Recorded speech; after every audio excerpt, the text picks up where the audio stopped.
Aloha mai kākou, a Komamata Curtain Call, a program of reviews, previews, interviews, and features of and or with the great art and artists on Maui and beyond. I'm Paul James Brown. The Wind and the Reckoning is the best movie made in Hawaii. It premiered on November 4th at the Bishop Museum as the opening film of the 42nd Annual Hawaii International Film Festival, where it received the Made in Hawaii Award for feature film. In the Boston Film Festival, it took 8 awards, including Best Film, Best Screenplay, James Fusco, Best Director, David Cunningham, Best Actress, Lindsay Anuhea Watson, Best Cinematography, Scott Lee Mason, Best Story, Best Editing, Kyle Gilbertson, and Best Ensemble Cast. Why it has not been reviewed by any major critics is a total travesty and a mystery. It has a legendary story brought to life in action, drama, and romance while exploring the plight of the native Hawaiians at the time of the overthrow in 1893 and the cruel roundup of those afflicted by leprosy by unscrupulous bounty hunters. Told in both Olelo Hawaii and English, it presents Kanaka Maoli in all their dignity and splendor. This film is the story of one of Hawaii's most legendary heroes, Koʻolau, the powerful Jason Scott Lee, a late 19th century Paniolo cowboy whose life on Kauaʻi is upended by the requirement passed by the 1865 legislature and ratified by Kamehameha V that all persons with leprosy be quarantined in Kalaupapa on the island of Molokai. The film misleadingly identifies the coup leaders as responsible for this quarantining. Koʻolau decides to resist and plans to escape with his family into the hills and lava tubes the next day. That night, he and his son Kalei, in an extraordinary debut by Kahiau Pereira, are captured. Koʻolau has a great moment when he is being kidnapped by the bounty hunters. We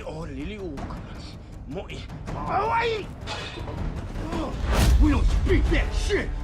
Speak English, boy. Piʻilani is forced to strip to prove she is without the illness and is left behind, as the haole lust after her. When Koʻolau's employer, Eben Sinclair, the sympathetic Patrick Gilbert, intervenes, a struggle ensues and Koʻolau kills a deputy sheriff.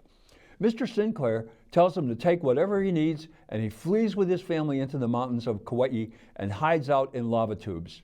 They are pursued by the U.S. Army, commanded by Captain McCabe, the homicidal Henry Ian Cusick, and assisted by local Marshal Hamilton, Jonathan Shake. As Koʻolau, Jason Scott Lee turns in the performance of his career. It is restrained, understated, dignified, a loving husband and father, a hard worker, a well-thought-of employee, and a fierce warrior. His calm demeanor is contrasted with his ferocious defense of his family and freedom. It is an Oscar-worthy performance. One of my favorite scenes is when Koʻolau defines haole as without breath or spirit. His son says he hates the whites. Then Koʻolau reminds him that Eben Sinclair is white and tells his son,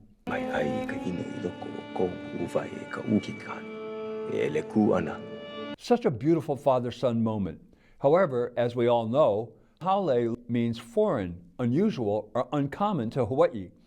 It became attached to whiteness by haole writers themselves to separate themselves from Hawaiians and other races due to the politics of that time period.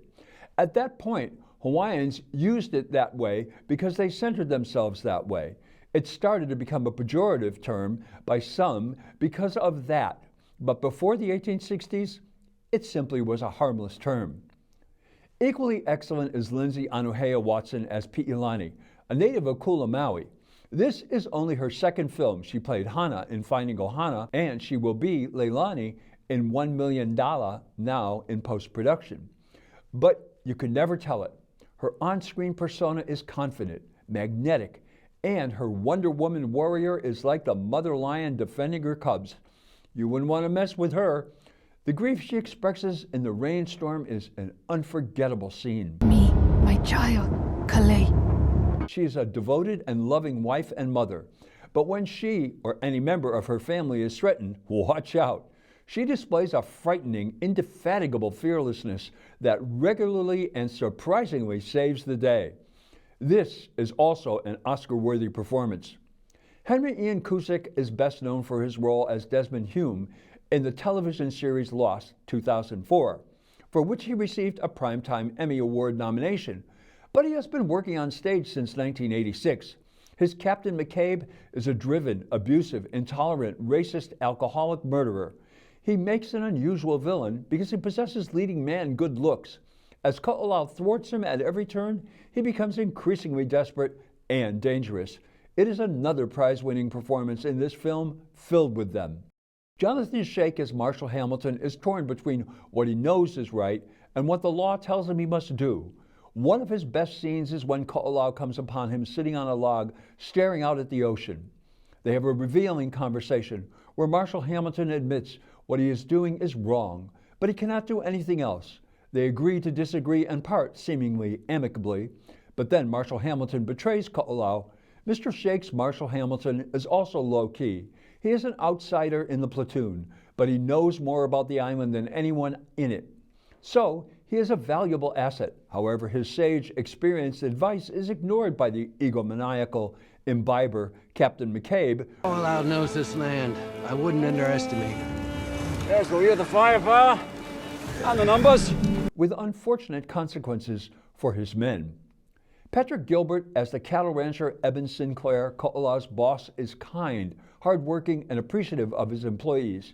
His act of courage and loyalty to Koʻolau define the goodness, integrity, and bravery of this character. Maui's own Hoku Pavao as Ke'ave puts in a strong performance as another member of the community escaping from the forced quarantine in Kalaupapa. David Cunningham, the film's director and one of its producers, has been a director, writer, and producer of films since 1998.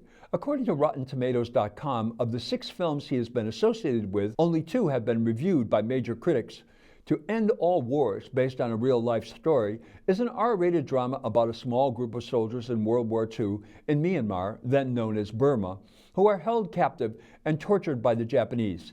It got an 85% rating from the audience and a 62% rating from the critics. His other effort that got the critics' attention, which he probably wishes they had ignored, was The Seeker. The Dark is Rising, a PG-rated fantasy sci-fi action film that received wide release in October 2007. It garnered an unfortunate 14% from the critics and only 33% from the audience. But this, his latest, The Wind and the Reckoning, which inexcusably hasn't yet been reviewed by any major critics, could change all that for him. It's a film that has been percolating for 20 years. They finally got the project going when the pandemic struck. They decided to shoot the film in a bubble where everyone would stay together on the Kohala Ranch. There were strict COVID protocols that have become the industry standard. It's a great story, sumptuously told in beautiful cinematography by a newcomer, Scott Lee Mason. The drone shots are so well done, and the action sequences make the audience feel the danger and violence.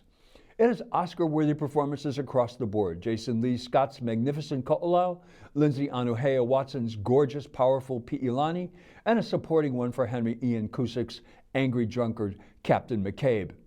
Mr. Cunningham gets the credit and kudos for bringing this masterpiece to the screen and for getting outstanding performances from everyone in the cast, many of whom this is their first or second film. Bravo! The music by Elia Simiril was haunting and atmospheric, and much of the music for the film was performed by the Kamehameha School's Children's Chorus under the direction of choral master Linnell K. Bright. Outstanding work. The Wind and the Reckoning is only playing at the Ka'umanu Cinema until December 1st. Forget about Wakanda. Go see this. Bravo and mahalo nui loa to everyone associated with this great project. Don't miss it. Well, that's Curtain Call for this week. Thanks for tuning in. I'm Paul James Brown. Ahui ho.